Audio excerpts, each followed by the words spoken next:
You're listening to Women's Media Center Live with Robin Morgan.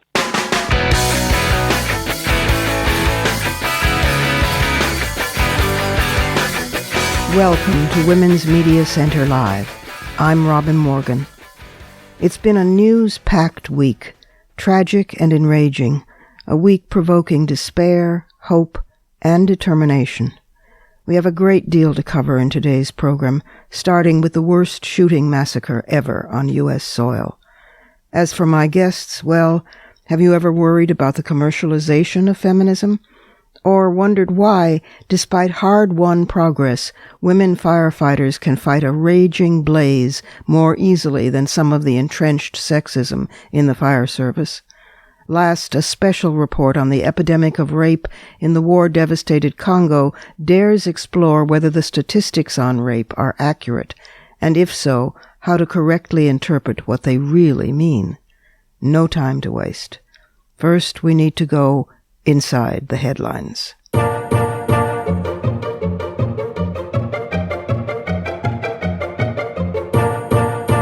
This week was littered with headlines. Starting last Sunday with the deadliest mass shooting in U.S. history, the nation has been reeling with questions, when in fact I believe we actually know the answers.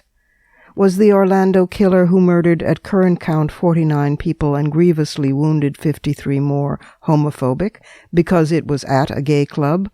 Of course. Was he anti-Latino and validated by Donald Trump because he committed his massacre on Latin night at the club? Absolutely. Was it personal motivation, since information that later came to light suggests he himself was a guilt-ridden, deeply conflicted, self-hating, closeted gay man? So it seems. Was he inspired by religious extremism, since he texted his allegiance to ISIL or Daesh before being killed? Yes. Yes to all the above.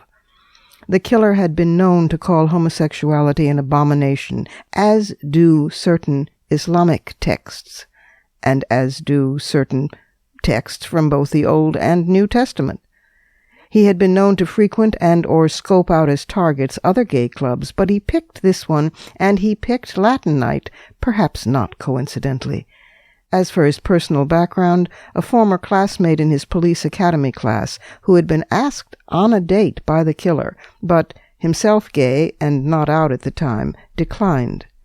We also have reports that the shooter contacted men on gay online dating services. We know his father had posted videos saying God would punish homosexuals, and that in a recent statement denouncing his son's violent act, he used a derogatory word for gay as he spoke in Pashto.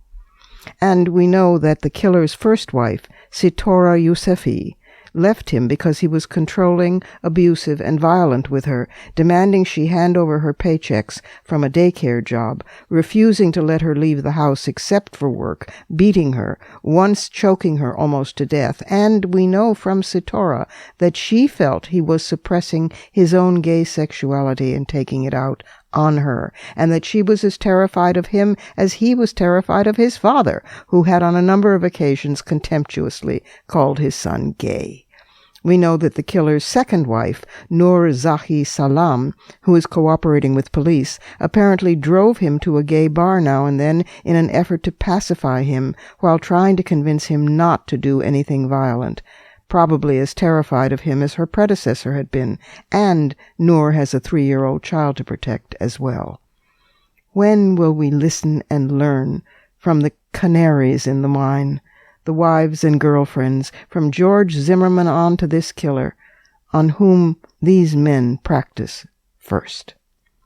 As a religious motive? Well, if you're in despair about your sexuality and poisoned with envy about those who freely and lovingly express theirs, if, despite the mother of your child and her pleas to stop you, you're bent on killing others and yourself, then of course you cram that grief and rage into what seems some larger purpose, one your father might actually approve of, one where you might be called a glorious fighter and a heaven-bent martyr, and you text in allegiance to the so-called Islamic State.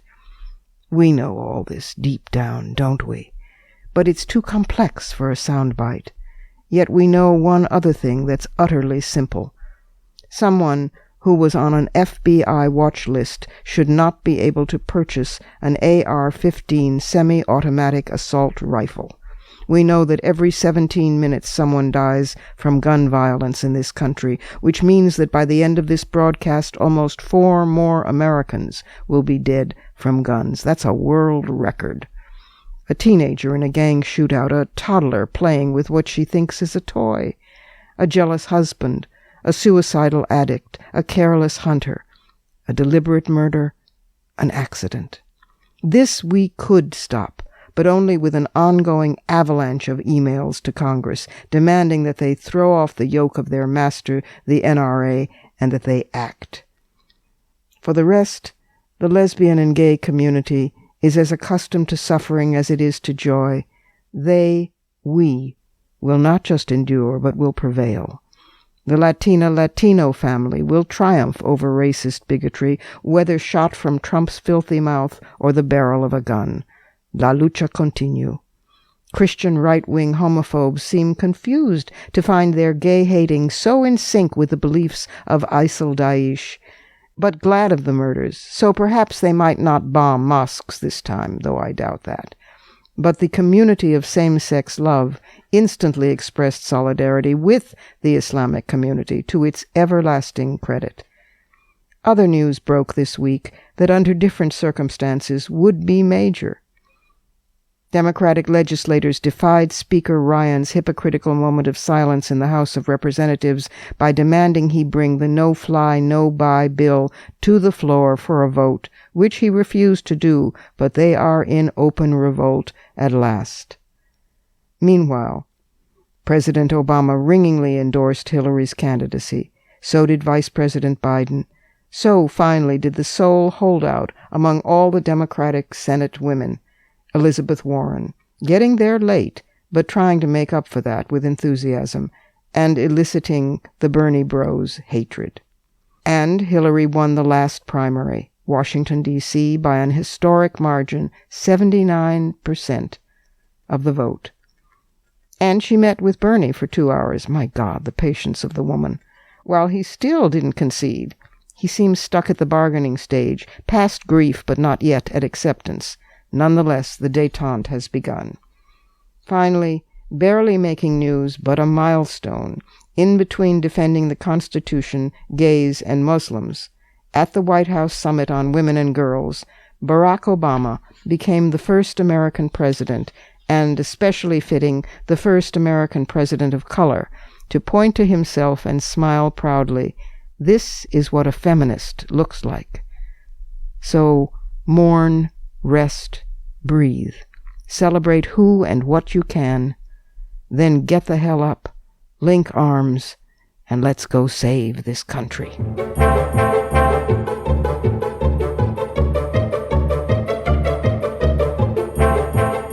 And now for my first guest. Andi Zeisler is the co-founder and editorial creative director of Bitch Media. That includes, of course, Bitch Magazine. She has written for numerous periodicals and newspapers, from Ms. and Mother Jones to the San Francisco Chronicle. She's a former pop music columnist for the SF Weekly, and she has contributed to many anthologies, as well as being the co-editor of the book Bitch Fest, 10 Years of Cultural Criticism from the Pages of Bitch Magazine, and she's the author of Feminism and Pop Culture. Today, she's with us to talk about her new book about the consumer co-optation of feminism, called We Were Feminists Once. Here's Andi Zeisler. Andi, welcome to the program. Thanks for having me. Well, I've known you for a gazillion years. In addition to everything that you still do with Bitch Media and lecturing and writing, you have come out with this, I think, very important book, which is called We Were Feminists Once, subtitle From Riot Girl to Cover Girl, The Buying and Selling of a Political Movement. Talk to us about this book and how you came to write it.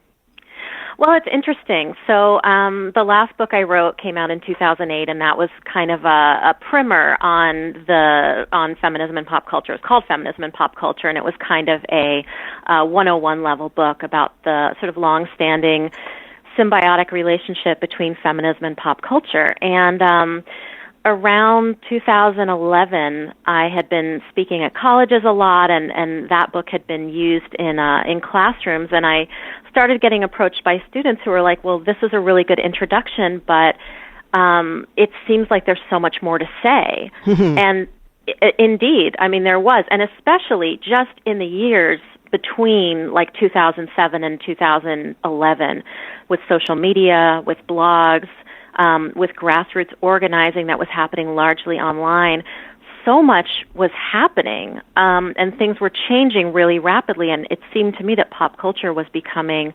exponentially more sort of conscious of feminist lenses and things like that. So my thought was, well, I would really love to do a larger, more expanded, more in-depth book. And nobody wanted to buy that book. It was a very hard sell, and I wondered if it was maybe because it was too sort of positive. Because, in the book industry, everyone wants you to say something like, are men obsolete, or like the end of men, or something that's going to, sound kind of nuts enough to get you on the Today Show or whatever. That's right. And I thought about it, and I was like, well, the most controversial thing I could say that I also believe is that I worry that a really mainstream embrace of feminism, particularly in the capitalist sector, is kind of problematic because it pulls focus from the fact that feminism itself is just this hugely unfinished project.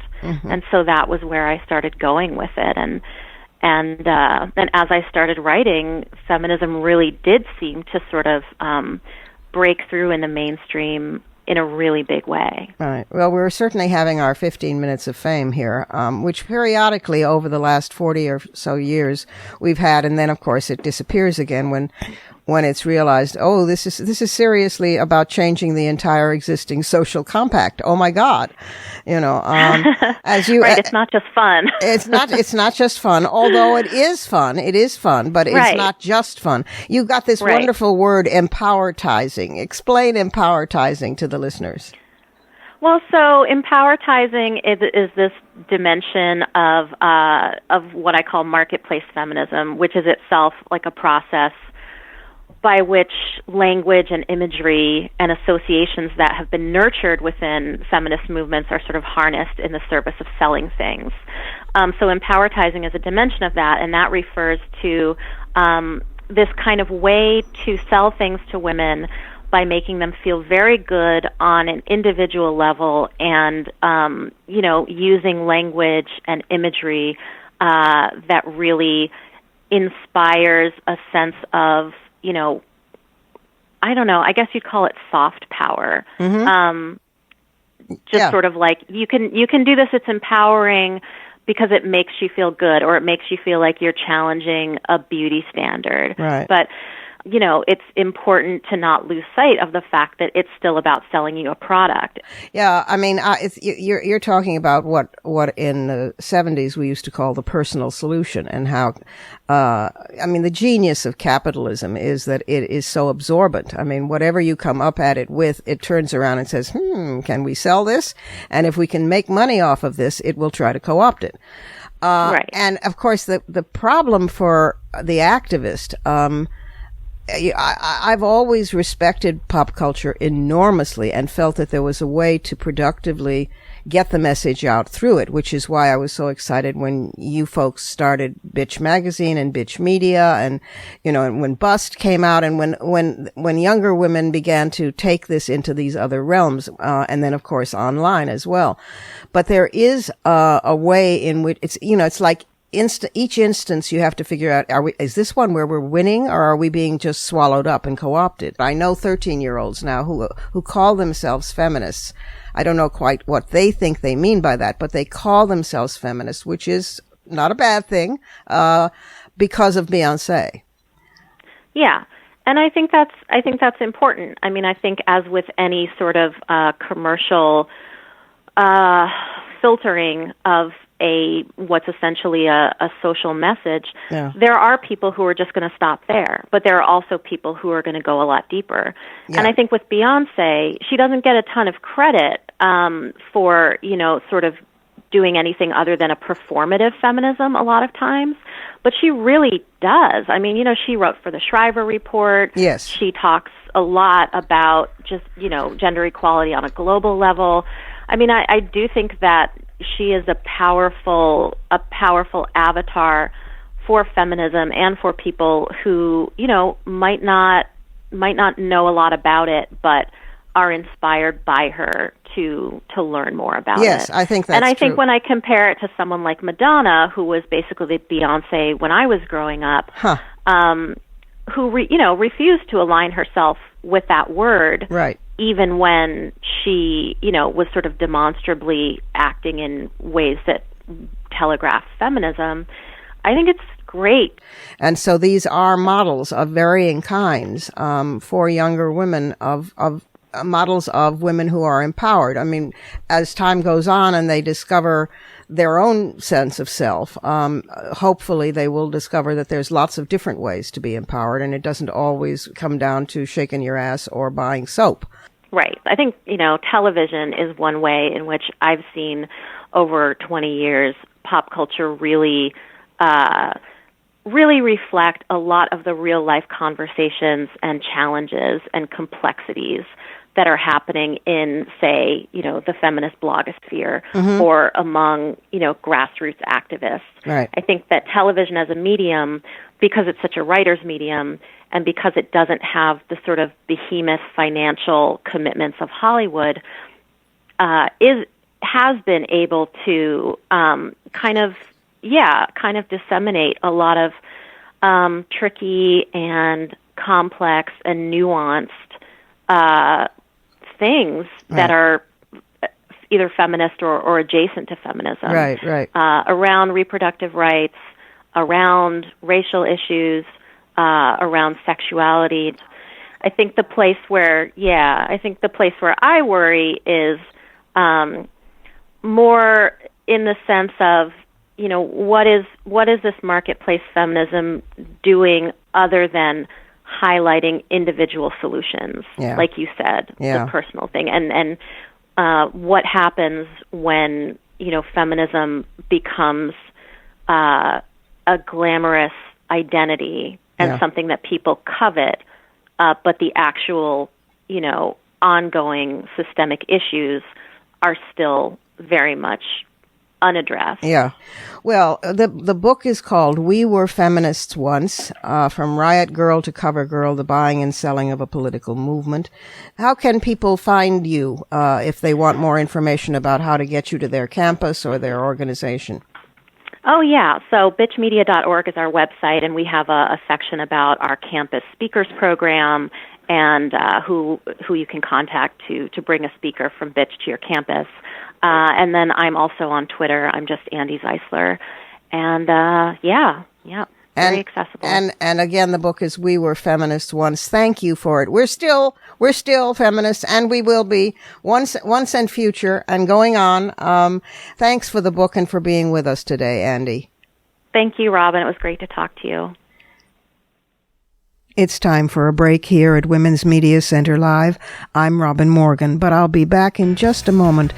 And in case you wonder that whenever a disaster, whether human-made or natural catastrophe occurs, and among the first responders are, of course, the firefighters, in case you wonder why they're still almost always guys, where are the women?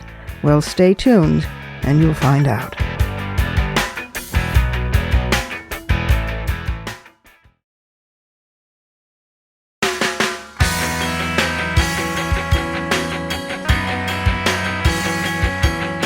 You're listening to Women's Media Center Live with Robin Morgan.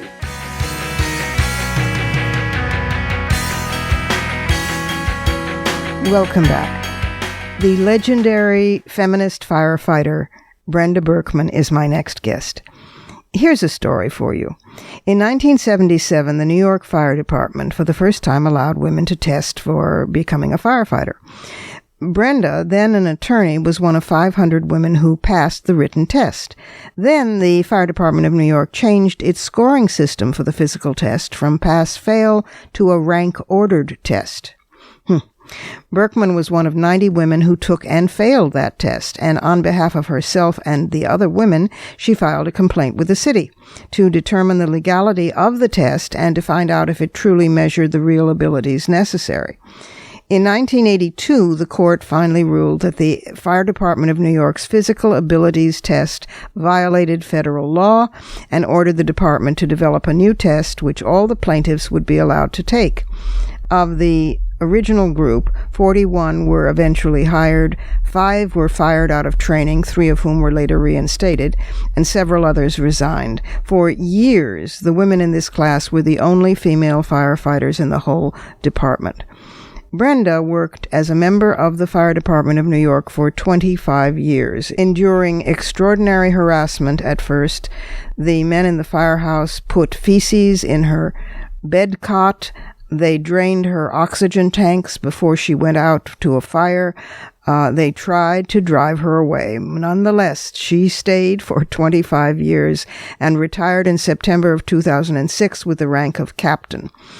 A founding member and former president of the United Women Firefighters, she taught at the Fire Department of New York Fire Academy and the United States National Fire Academy. It's always a pleasure to welcome her. Brenda Berkman. Brenda, welcome back to the program.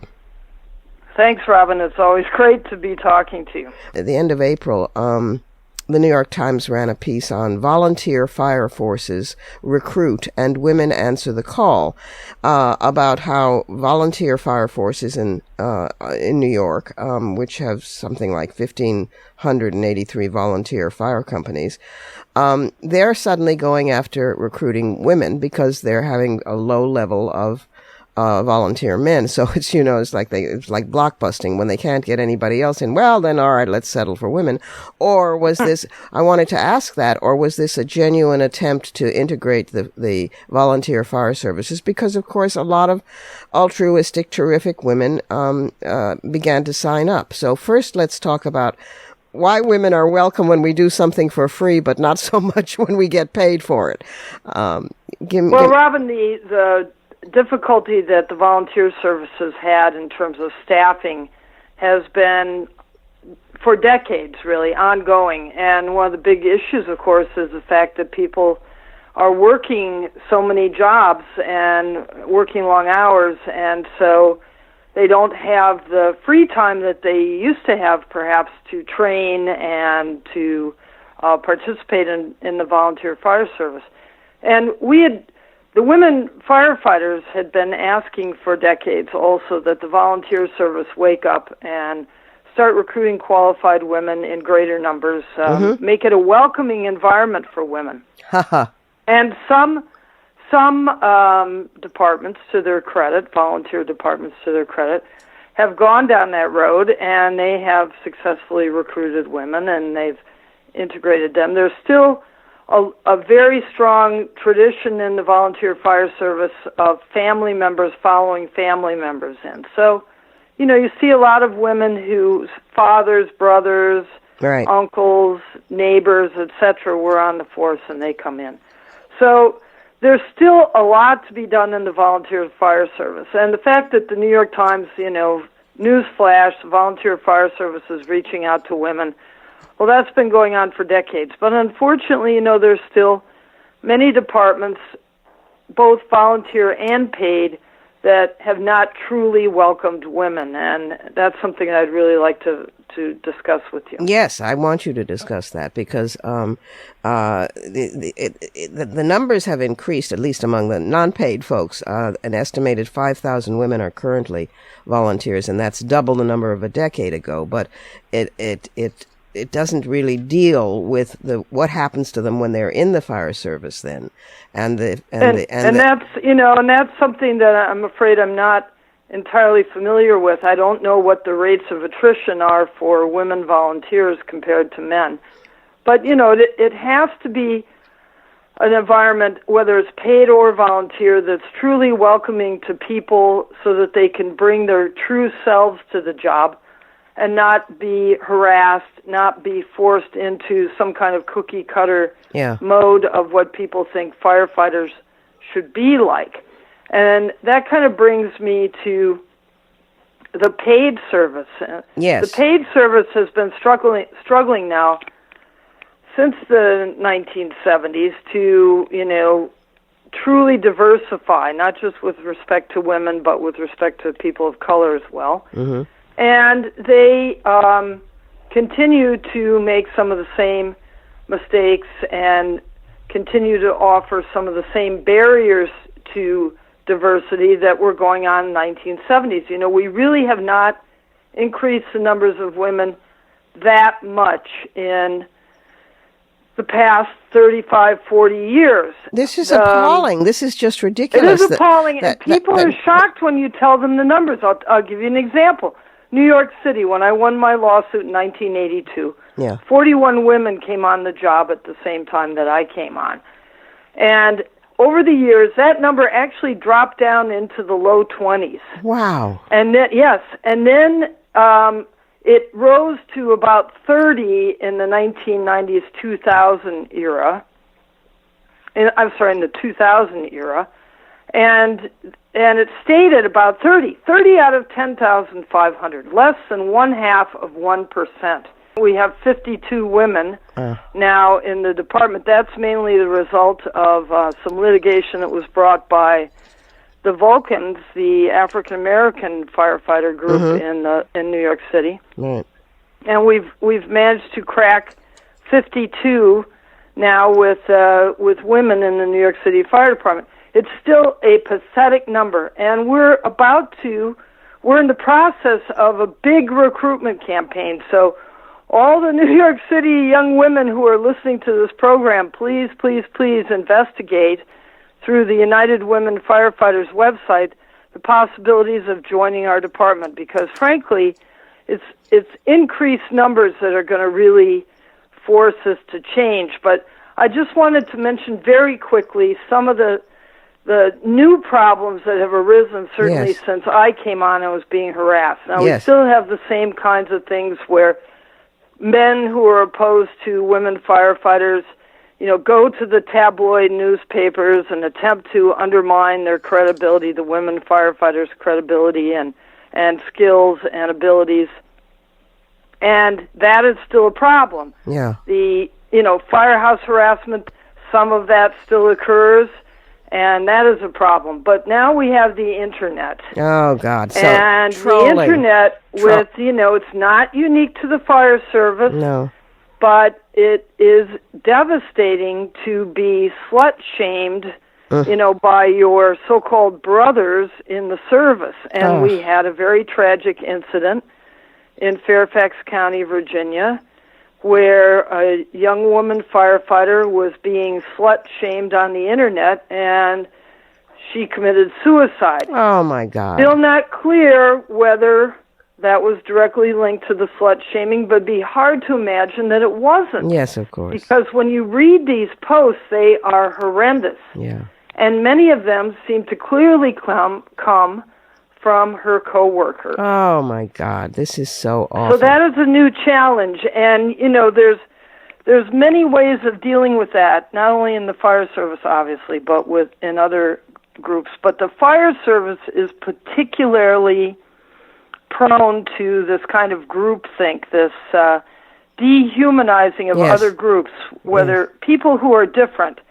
So it doesn't matter, some men suffer from this as well. They don't fit the cookie cutter mode, and so they get harassed as well. What does the fire service do about this? They have to take more concrete actions. They have to build skills that allow the company officer and support the company officer in stopping harassment. Yes, they do. And give the website that women who are interested in this should go to. UnitedWomenFirefighters.org. Okay. But yes, and we would really encourage women all over the country, young women all over the country, to apply for these positions because they are fantastic jobs. Los Angeles is recruiting. There are big urban fire departments all over the country who are actively seeking out women.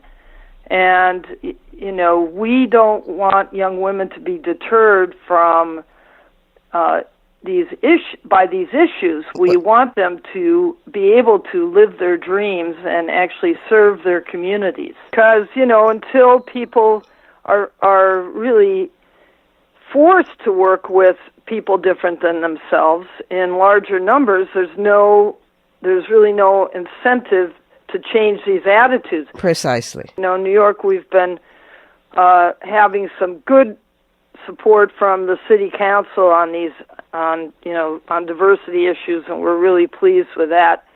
But the public has to recognize that the lack of diversity in the fire service not only hurts the firefighters.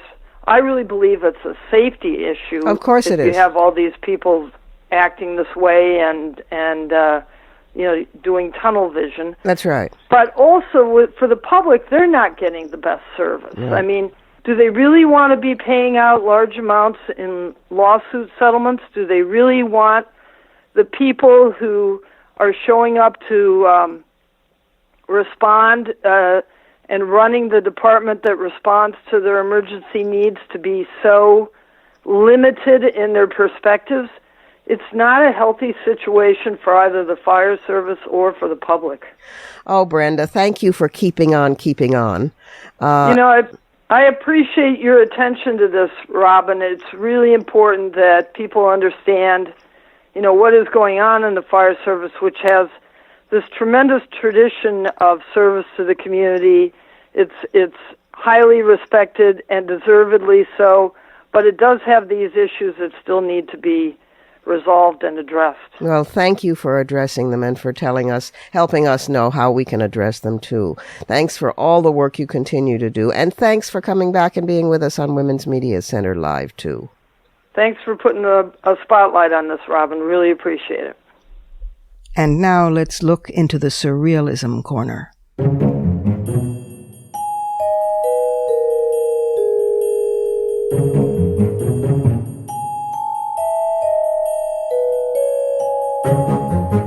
And here we find yet again the rotting orange pumpkin sporting a urine-colored mop, the incarnation of an evil Chucky doll, the Republican Party's presumptive nominee for the presidency of the United States. I was planning to share a report on the gender and ethnic breakdown of Trump's campaign staff and the disgustingly unequal salaries he pays the men versus the women, as opposed to Hillary Rodham Clinton's staff. But that must wait for another time, because Trump has hit yet another new low with post-Orlando comments about barring not only Muslims from the United States, but basically immigrants in general. Perhaps like his grandfather, who came from Germany, or his mother, who came from Scotland. That comment trumps even Trump. If the breathtaking ignorance of the man weren't sufficient, he referred to the Orlando killer as having been born, quote, in Afghan, close quote, not even knowing the name of the country is Afghanistan, which itself is incorrect, since the shooter was born in Queens, New York, a few blocks from where Trump was born. If his ignorance were insufficient, and his narcissism, thanking Twitter followers for congratulating him on having noted that terrorism exists, it's all about the Donald. If his attempts at Emperor Nero-level ignorance and egotism weren't enough, his now galloping madness, clinical-level insanity, should stop everyone in our tracks and get this man committed someplace where he cannot harm others. So sue me, Donald. Interestingly, there's often a rush to attribute to an individual committing a criminal act mental disturbance rather than chosen ideology, but in this case it seems to be the reverse. Indeed, it seems as if a virus of madness is infecting the entire Republican Party leadership, so that the nominally sane Speaker of the House, with whom I disagree profoundly, and the tortoise-oyed, catatonic Senate Majority Leader, with whom I also disagree profoundly, now seem to be competing for who best can help Trump turn the White House into a funny farm. The same virus shows itself in the economic psychosis of the NRA and its catamites in Congress, despite the sanity of a public, the vast majority of whom desperately want to stem the avalanche of guns. How, then, in this context, does a power-hungry, religious extremist, homophobic, wife-abusing, gun-loving, violent ideology-embracing sociopath in Florida differ from the leadership of a once great half of our two-party system? That, my friends, is a real question, but the answer, as you know, is surreal.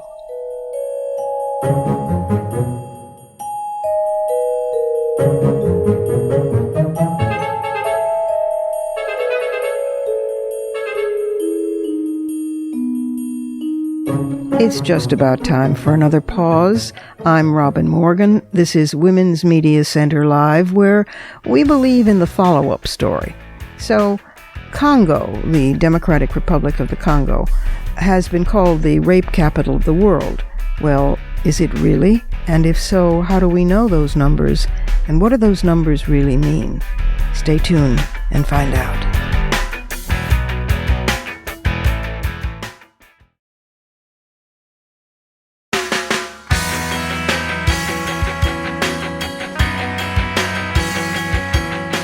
You're listening to Women's Media Center Live with Robin Morgan.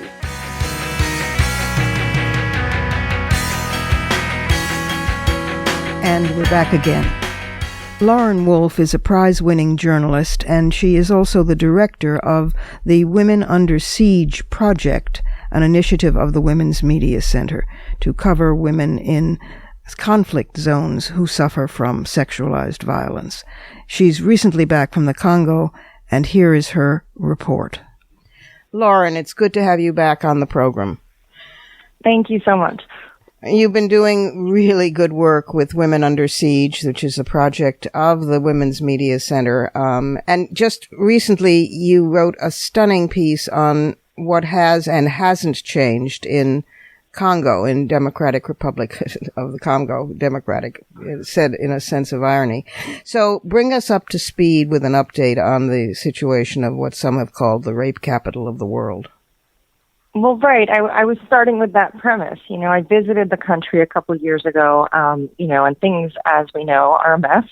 Rape is rampant. And at least that's what we think. So I went back this winter just trying to figure out if the media is really telling the right narrative. You know, has anything improved? Right. And some of what I found actually surprised me. You know, we think of rape happening every day, and certainly there are major attacks on villages still continuing in the east. 50 people were just massacred last month and raped and beheaded in a town called Beni. But I was at Panzi Hospital, the famous hospital run by Dr. Denis Mukwege that treats most of the rape survivors in the East. Mm-hmm. And I was told that only one woman has been operated on all year. And that is not counting children. Unfortunately, that is a different category. But the idea being that the attacks have been a little bit, less brutal to the point where women don't actually need surgery. So that says something. We should hang on one second. We should mm-hmm. probably explain that what Dr. Mukwege specializes in is fistulas, for restoring the internal wall, which has often been destroyed in women's bodies from gang rapes or rapes with particularly brutal objects, guns, tree branches, etc. So there's been only one of those operations. That, of course, does not mean we can extrapolate from that. So go on. Right. Yeah, and I did manage to get some statistics of, how many women over the past number of years have actually been treated at Panzi for sexualized violence. Mm. The numbers have been relatively steady. There was a dip about 5 years ago, but they've climbed back up a bit. Right. The question, though, is whether reporting mechanisms are getting better. And that is a really complicated subject. This is a country the size of Western Europe that has almost no infrastructure. You can't drive from Kinshasa to the east, one side to the other. So reaching the towns where attacks happen is extremely difficult. Also, there's another question of not just gathering the information, but figuring out who is perpetrating the crimes. So the question, it's very interesting to look at, are rapes by the army going down? Are rapes by the rebel militias going down? Are civilian rapes going up?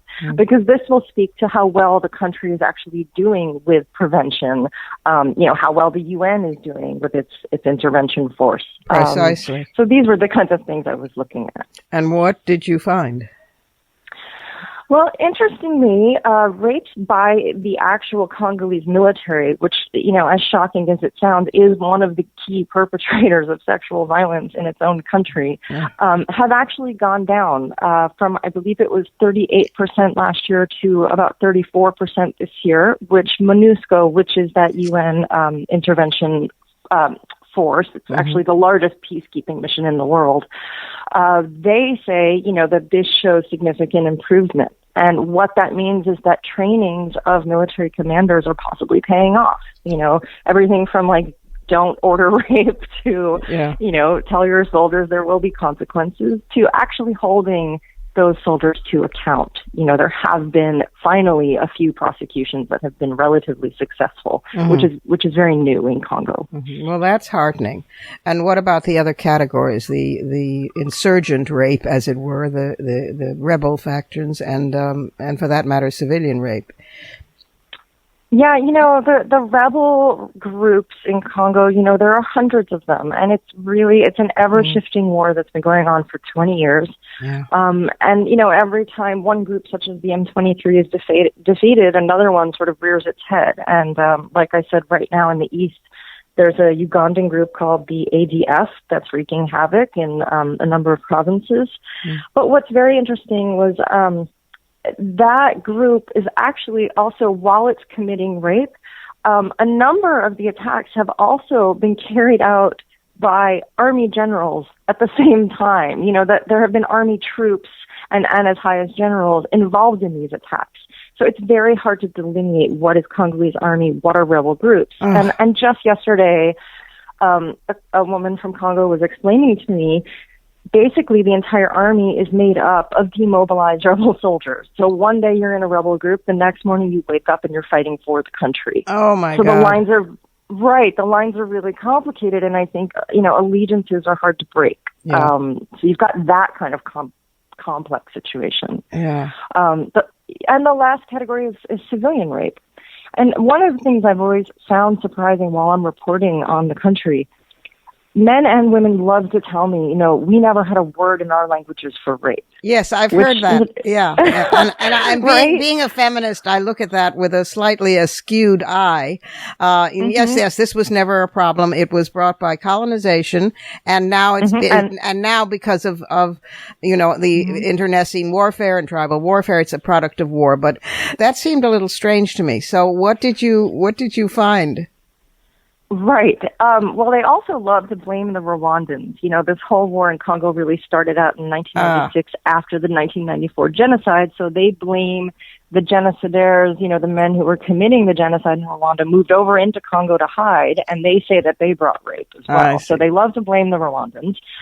But to say there was no rape, the parallel I made in my story is that, marital rape was not actually a crime in the United States until 1979, and that doesn't mean it didn't exist exactly before 1979, right? Yeah. I think it's just that the culture accepted a number of things that it is starting to no longer accept. And that was part of the good news I found. Yeah. That women are now, after, a lot of kind of, they call it sensitization trainings of villages, women are more willing to report their husbands for rape. They're more willing to report, the man in a local community who committed rape against their daughter. Men are more likely to accompany their wives to court for rape. All kinds of small but decent developments happening. Yes, when I was reading your piece and read that men were more willing to support their wives and accompany them to court, that seemed to me actually a small but great leap forward, because so often there's the shaming of the survivor herself by her own family, and sometimes ostracism. So that's a step forward. And the various women's groups which are trying to survive all over Congo. Did you speak with any of them? Sure. There's an excellent group run by a woman named Julienne Lusenge. It's called Sofa Padi, the acronym in French. And I saw firsthand when I was there that they do excellent, legal, psychosocial, medical work with rape survivors. And they feel that they've made progress. Yeah. Everything from what I described about working with women, and their husbands, to actually, working on not duplicating records when a woman goes to one hospital and then comes to them. And, this is the kind of thing that will help with getting a better sense of statistics when there's only one record that stays with the woman as she moves through her treatments. Right. And Julianne actually felt that to not acknowledge the progress that groups like hers are making is really to miss, some of the bigger picture, and to continue to just say, well, Congo's hopeless. Yeah. I think at this point, they need encouragement as well to keep going. Of course. Another thing I found so interesting in your piece was that Dr. Mukwege and a number of other people get irritated when media focuses only on the numbers. And of course, it's true that one woman raped is too many. But to focus only on the numbers is to sensationalize it, possibly. And yet we need some benchmarks as to, getting worse, getting better. And these are, however incremental, encouraging. You do such good reporting work, Lauren. Tell the website and how people can read the full piece and get more involved in Women Under Siege. Thank you. It's womenundersiegeproject.org, and it's a initiative of the Women's Media Center documenting rape and sexualized violence in conflict. And you can actually find this story featured on the homepage about Congo.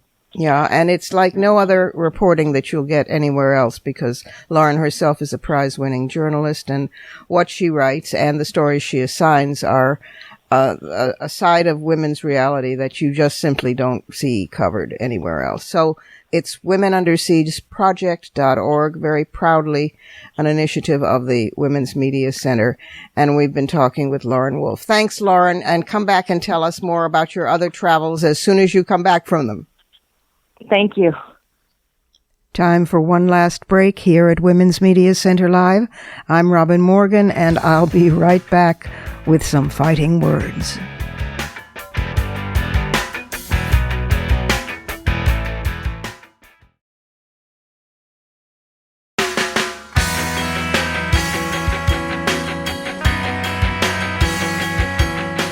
You're listening to Women's Media Center Live with Robin Morgan.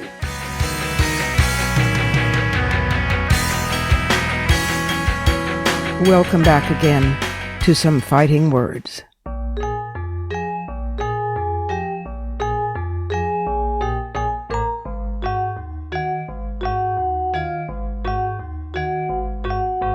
When breaking news hits thick and fast, it's easy for the latest story to erase earlier ones, and our national attention span is deplorably short. But the importance of the Stanford University sexual assault case, the judge's sentence, and the public outrage over that sentence must be neither overlooked nor underestimated. By now, you're probably familiar with the basic facts. In January 2015, 2 Stanford grad students from Sweden spotted Stanford University undergrad and swim team star Brock Turner, then a freshman, on top of an unconscious woman behind a campus dumpster. They intervened, called police, and, when Turner ran, tackled and held him. Turner insisted that she seemed to enjoy the attack, which hardly explains why he ran, or why he photographed the woman's inert, stripped, half-naked body and posted it online for the pleasure of his swim team buddies. Charges were brought, the grad students were willing to testify, the jury convicted him as guilty of sexual assault, facing a sentence of as much as 14 years. But Judge Aaron Persky, Persky, claimed that a long sentence for Turner would have a severe impact on Turner's future. And besides, Persky noted, both had been drinking, and Turner's intoxication lent him less moral culpability, so he sentenced Turner to 6 months and having to register as a sex offender. Once that would have been the end of it, and used to be. But there's a women's movement, and we've been working on this for 45 years, this wave alone. The survivor read aloud in court a statement she'd written to Turner, and then she posted it online where it went viral. It is a searing statement, the essence of what a sexual assault victim has to survive. And because of it, more than 1 million people have signed a petition to impeach Judge Persky. Persky had been criticized for previous lenient sentences against rape perpetrators before, including controversial rulings in a civil trial brought by a survivor against a community college baseball team for gang rape. Once that might have gone unnoticed or forgotten, and it used to be. If you haven't read the survivor's statement addressed to Brock Turner, it's easily found online. Here are some excerpts. Addressing the defendant directly, she starts, "You don't know me, but you've been inside me." She unflinchingly takes us step by step through the ordeal, details only rape counselors usually hear, from why she came to be at the party up through today. She takes us through waking up in the hospital, pain, bruises, exams, fear, a test for HIV. She takes us through the endless aftermath experienced by sexual assault survivors. "I don't want my body anymore," she says. "I didn't eat, I didn't sleep, I didn't interact with anyone. In the news, I learned for the first time about how I was found unconscious with my dress pulled down over my shoulders and my skirt pulled up above my waist. I read that according to Brock Turner, I liked it." At the bottom of the article, she writes, the newspaper listed his swimming times. Step by step, she takes us through. "I thought there's no way this is going to trial. There were witnesses. There was dirt on my body. He ran, but was caught. But I was told that if I couldn't remember, I technically couldn't prove it was unwanted, which distorted, damaged, almost broke me." She takes us through the year before trial, unable to heal because of having to prepare for aggressive, invasive questions. "What did you eat that day? How old are you? What did you have for dinner? Did you have a drink with dinner? Not even water? How much did you drink? What container did you drink out of? How much do you usually drink? Did you drink back in college? Are you a party animal? Are you serious about your boyfriend? Are you sexually active with him or without him? Would you cheat on him? Would you ever cheat? Would you have a history of cheating? Do you remember what time you woke up? Were you wearing your cardigan? Do you remember more from that night? No? Okay, let's let Brock fill in. Let the perpetrator fill in." She writes, 12 jurors convicted you guilty of 3 felony counts beyond reasonable doubt, and I thought, finally, it's over. Then I read your statement. If you are hoping that one of my organs will implode from anger and I will die, I'm almost there. In Brock's statement, he said that they were both drunk, and yeah, he should have asked her for her number if he wanted to get to know her. He said his life would be ruined. No mention of hers. His father's statement complained that his son Brock couldn't even enjoy steak anymore. Meanwhile, she writes, "I can't sleep alone at night without having a light on like a 5-year-old because I have nightmares. For months I went to bed at 6 o'clock in the morning when I felt safe enough to sleep. I'm afraid to go on walks in the evening. You booked me tickets to a planet where I live by myself. I have to relearn that I am capable, wholesome, not just livid and weak." Still, she refuses to generalize Brock to all men.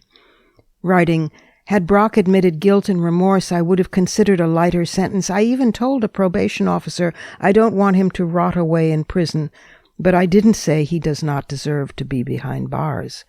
She thanks the 2 men who saved her. I remind myself there are heroes in the story, that we are looking out for one another. She finishes by saying to girls everywhere, "I am with you on nights when you feel alone.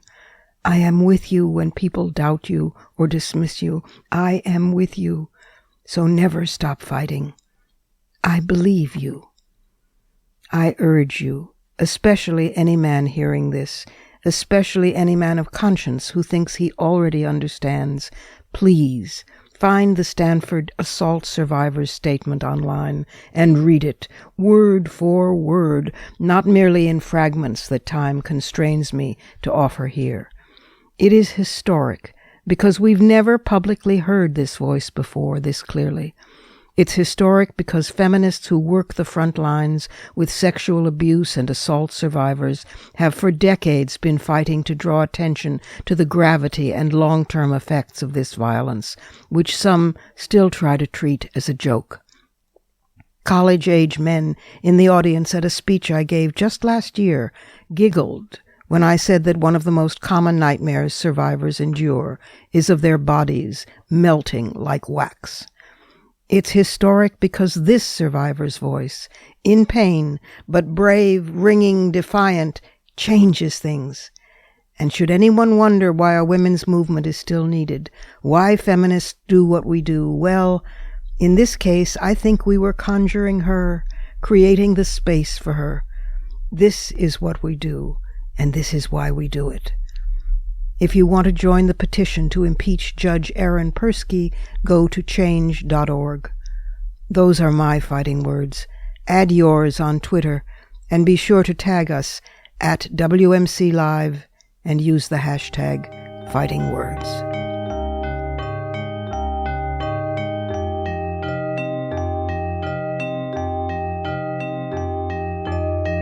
And that's it for today.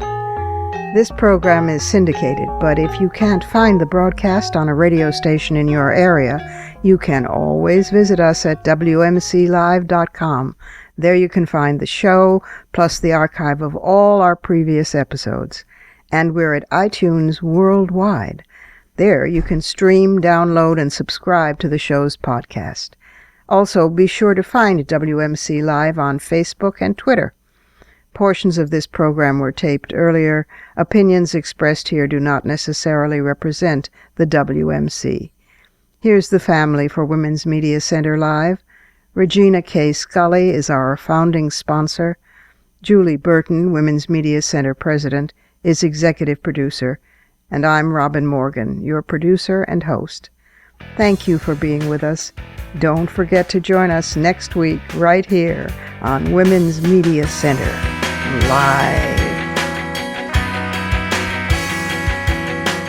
For the smartest talk about news, politics, sex, books, religion, race, and more, tune your radio to Women's Media Center Live with Robin Morgan. Audacious, witty, provocative, informative, and fun. It's Women's Media Center Live with Robin Morgan on WMCLive.com. Talk radio with a brain.